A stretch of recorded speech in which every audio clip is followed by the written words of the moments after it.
নমস্কার দর্শক বন্ধুরা, আপনাদের সামনে আবারও আমি আরও একটা ভিডিও নিয়ে আসলাম। আজকে আপনাদের যে হাঁসের বাচ্চাগুলো দেখাচ্ছি, এটা হচ্ছে ব্রিজিং, অনেকজনা হোয়াইট পিংও বলে, ও খাই ক্যাম্বেল সম্বন্ধে কিছু বলবো।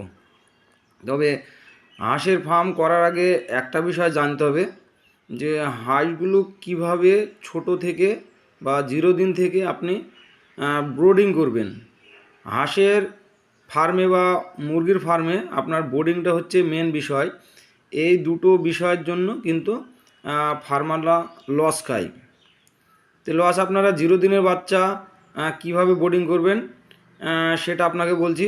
যে আপনারা 1 থেকে 7 দিন বা 10 দিন পর্যন্ত আপনাকে নিওডেক্স একটা পাউডার থাকে, সেই পাউডারটা আপনার খাওয়াতে হবে।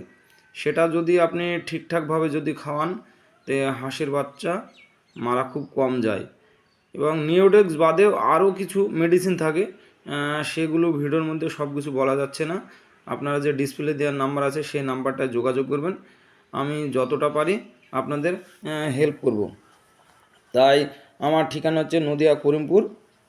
আপনারা যদি মনে করেন যে হাঁসের বাচ্চা নেব, মুরগির বাচ্চা নেব, বা ডিম ফোটানো ইনকিউবেটর মেশিন নেব, ছোট থেকেও যদি মনে করেন যে ছোট থেকে আমি মেশিন তৈরি করি 100 ক্যাপাসিটি থেকে, আমি নিজে তৈরি করি। আপনারা যে টাইপের মেশিন নেবেন সেই টাইপেরই মেশিন আমি তৈরি করি। তবে যে আপনারা খাই ক্যাম্বেল হাঁসটা হচ্ছে সব জাত ডিমের জন্য বিখ্যাত। আপনারা এগুলো দেখছেন ছোট বাচ্চা। এর পরবর্তীকালে যে ভিডিওটা আপনাকে দেখাবো এর নেক্সট পার্টে, ওটা হচ্ছে আপনার বড় হয়ে গেছে বাচ্চাগুলো। আপনাদের এই ভিডিওর মধ্যে খাই ক্যাম্বেলের বাচ্চা দেখাতে পাচ্ছি না, এই মুহূর্তে নেই। তবে আপনারা যদি ফার্ম করব মনে করেন আমার সঙ্গে যোগাযোগ করতে পারেন। তবে আমার এখান থেকে আপনারা ডিম পাবেন। এইগুলো দেখছেন, এগুলো হাঁসগুলো বড় হয়ে গেছে, এগুলো বড় হাঁস। এগুলো মোটামুটি আপনার 2.5 মাস 3 মাস বয়স হলো, 3 কিলো 3 কিলো হয়ে গেছে, 2.5 থেকে 3 মাস। তবে হোয়াইট পিকিং হাঁসটা আপনার যদি বাইরেকার হয় তবেই সঠিক হবে ওটা। আপনারা যদি লোকাল বাচ্চাটা নেন, লোকাল বাচ্চা কিন্তু গ্রোথ এক হয় না।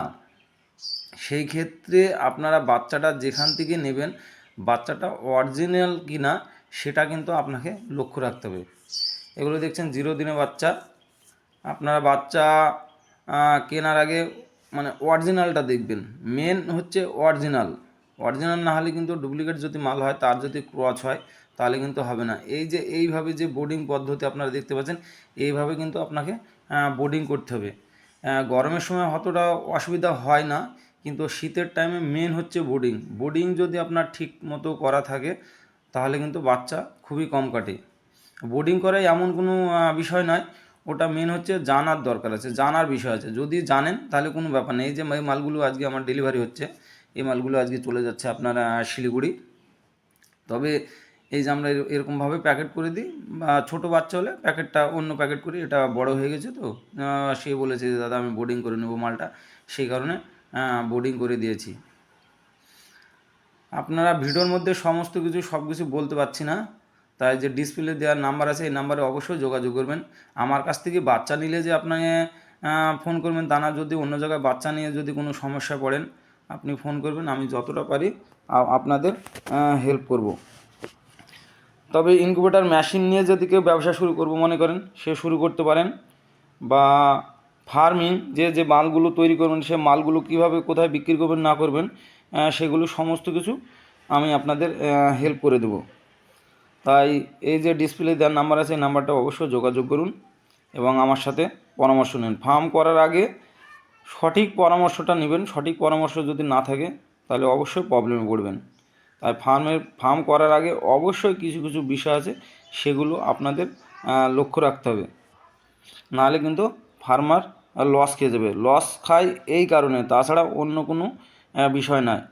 ফার্মের বিষয় আপনারা আরও কিছু জানার জন্য আমার ডিসপ্লে যে দেওয়ার নাম্বার আছে সেই নাম্বারে যোগাযোগ করুন, আমি অবশ্যই বলে দেবো।